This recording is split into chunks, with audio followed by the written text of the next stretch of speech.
एक छोटे से कस्बे में समीर नाम का एक लड़का रहता था। बचपन में ही पिता की मृत्यु हो जाने के कारण परिवार की आर्थिक स्थिति बड़ी दयनीय थी। समीर की माँ कुछ पढ़ी लिखी ज़रूर थी, लेकिन उतनी पढ़ाई से नौकरी कहाँ मिलने वाली थी। सो घर घर बर्तन मांज कर और सिलाई बुनाई कर काम करके किसी तरह अपने बच्चे को पढ़ा लिखा रही थी। समीर स्वभाव से थोड़ा शर्मीला था और अक्सर चुपचाप बैठा रहता था। एक दिन जब वो स्कूल से लौटा तो उसके हाथ में एक लिफाफा था।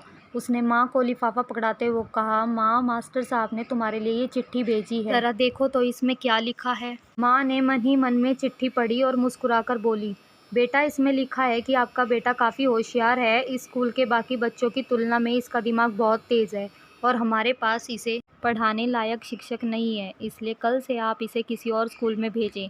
यह बात सुनकर समीर को स्कूल में ना जाने का दुख तो हुआ, साथ ही उसका मन आत्मविश्वास से भर गया कि वो कुछ खास है और उसकी बुद्धि तीव्र है। माँ ने उसका दाखिला एक अन्य स्कूल में करा दिया। समय बीतने लगा। समीर ने खूब मेहनत से पढ़ाई की और आगे चलकर उसने सिविल सर्विसेज परीक्षा भी पास की और आईएएस ऑफिसर बन गया। समीर की माँ बूढ़ी हो चुकी थी और कई दिनों से बीमार चल रही थी। एक दिन अचानक उनकी मृत्यु हो गई। समीर के लिए ये बहुत बड़ा आघात था।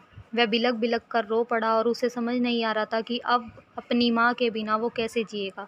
रोते रोते ही उसने अपनी माँ की पुरानी अलमारी खोली और हाथ में उनकी माला, चश्मा और अन्य वस्तुएं लेकर चूमने लगा। अलमारी में समीर के पुराने खिलौने और बचपन के कपड़े तक संभाल के रखे हुए थे। समीर एक एक कर सारी चीज़ निकालने लगा, तभी उसकी नज़र एक पुरानी चिट्ठी पर पड़ी। दरअसल ये वही चिट्ठी है जो मास्टर साहब ने उसे 18 साल पहले दी थी। आँखों से समीर उसे पढ़ने लगा। आदरणीय अभिभावक, आपको बताते हुए हमें अफसोस हो रहा है कि आपका बेटा समीर पढ़ाई में बेहद कमज़ोर है और खेल कूद में भी भाग नहीं लेता है। जान पड़ता है कि उसकी उम्र के हिसाब से समीर की बुद्धि विकसित नहीं हो पाई है, अतः हमें इसे अपने विद्यालय में पढ़ाने में असमर्थ हैं। आपसे निवेदन है कि समीर का दाखिला किसी मंदबुद्धि विद्यालय में करवाएं अथवा खुद घर पर रहकर इसे पढ़ाएं। सादर प्रिंसिपल।